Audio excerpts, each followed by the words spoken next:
Hi, my name is Adam Avrilla and I would like to welcome you back. Today we're going to enhance a vessel of your choosing, with a great yarn treatment that also creates a grid on the vase to hold our beautiful flowers intact.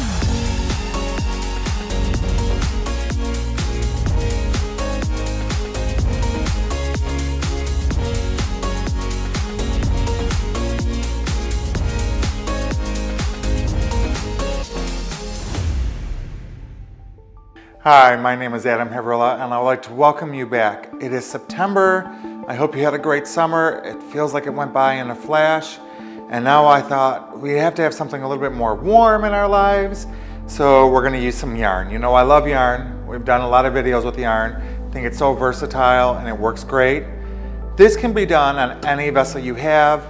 I'm just using a basic square, but you can use a tall vase. What we're gonna do is create a grid. So you're gonna hold a piece of it at the top, just go ahead and put it in, no water in your vase, and we're just gonna wrap this around. Do you see how it's covering up the top? It's already starting to create a grid, and it's also creating this beautiful design on the exterior of the glass. Well, it's a win-win. We have a grid to hold the flowers, and we have a beautiful design for the vase. And then you go to the other side, and you keep going. And what I like to do is when I switch sides, if you're using a square, I just take that piece we had here and I knot it so that way it doesn't slip off on us. Just create a little knot, holds it into place, and we're gonna do some more on there. Such an easy way to accent any vase. Again, you can use round, you can use square, you can use a trumpet, whatever you like. I just like it as a square.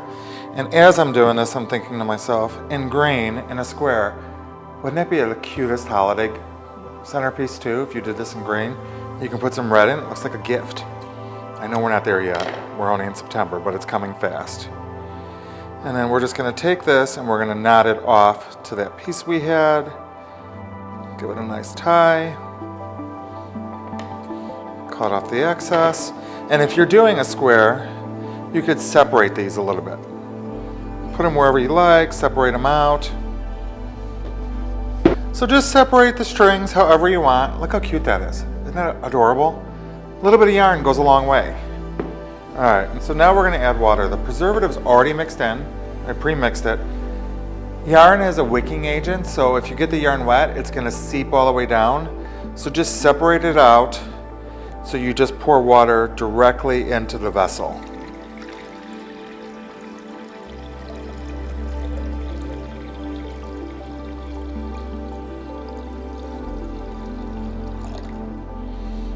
And now we are ready for our flowers.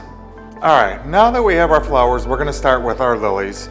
If your lilies aren't open yet, make sure you leave enough space for them to open up beautifully like they do. So we're gonna give it a cut, and we're gonna put it in between the yarn. And the yarn will hold it right into place that it needs to be. We're gonna do one kitty corner from each other into the vessel. Then we're going to take our next biggest flower, which is our hydrangea, take off all that foliage, just drop that on the floor. We're going to put this right in the center.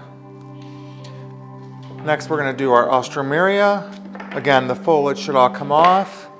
And we're going to put that on opposite corners of the lilies, because now we have that pink going all the way through, ties it all together.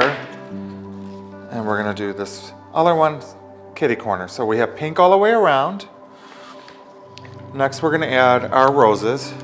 Take off the foliage, and if there's a little petal that's a little sad, you can take that right off. Really have those shining up.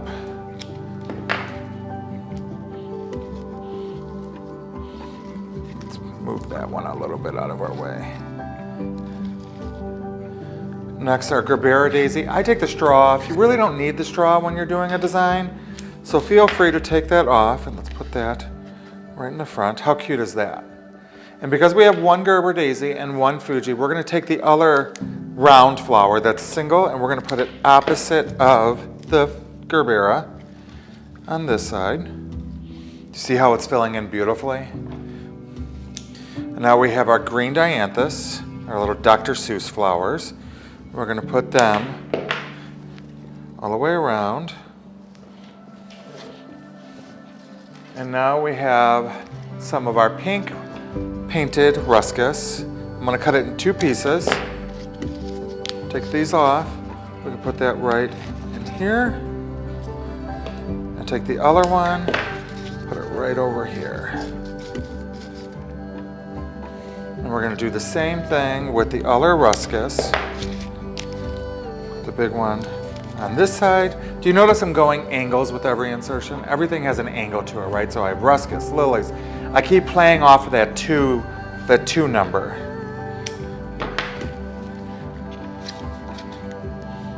Then last but not least is our fill flower, which this one we're doing Lepidum. So I cut that off and look at how many stems I have. So these are just going to be dancing throughout above the flowers. And how cute is this? The reason I did the deeper green for the yarn is because I know we have a lot of this light green, but because the season's changing into autumn, I really wanted to play off that very home warm color, and that's why I chose that very rich, gorgeous green color that you have there. So that is our arrangement. The flowers are staying perfectly in place due to the yarn structure. How cute is that? Beautiful yarn accent on the vase. It adds a texture to it. It makes you want to feel it. And then we have these gorgeous pink and green flowers. So I hope you enjoy this. I love spending time with you. I'll give you a sneak peek though. October I'm very excited about. We're going to be filming that soon, and we came up with some really cool ideas for your October. So enjoy September. We will see you in October. Remember, like and subscribe, and we will see you very soon.